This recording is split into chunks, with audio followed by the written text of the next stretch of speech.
दुसरा प्रश्न फीजच्या बाबतीतचा आहे. ज्यावेळेस आपण फीज पेड करतो आहे, तर शक्यतो इन्स्टिट्यूशनला विचारा की तुम्ही इन्स्टॉलमेंटमध्ये किंवा टेक्नॉलॉजी वाईज फीज घेऊ शकता.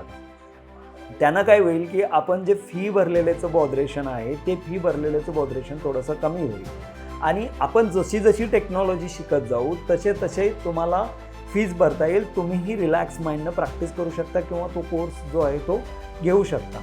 तुमचं प्लेसमेंट हे completely depend upon your performance किंवा तुमच्या परफॉर्मन्सवरती. कोणतंही इन्स्टिट्यूट तुम्हाला जे पण प्रॉमिसेस करतायत ते प्रॉमिसेस माइट बी फॉल्स असू शकतात. त्यामुळं तुम्ही ज्या पद्धतीने परफॉर्म करता आहात, तुम्ही जो कोर्स घेतलेला आहे तो डायजेस्ट झाला पाहिजे, तुम्हाला समजला पाहिजे, प्रॅक्टिकली इम्प्लिमेंटेड करता आला पाहिजे किंवा रिअल टाईम सिनॅरिओमध्ये, प्रोजेक्ट सिनॅरिओमध्ये तुम्हाला ते इम्प्लिमेंट करता आलं पाहिजे. तर तुम्हाला त्या कोर्सचा फायदा होईल.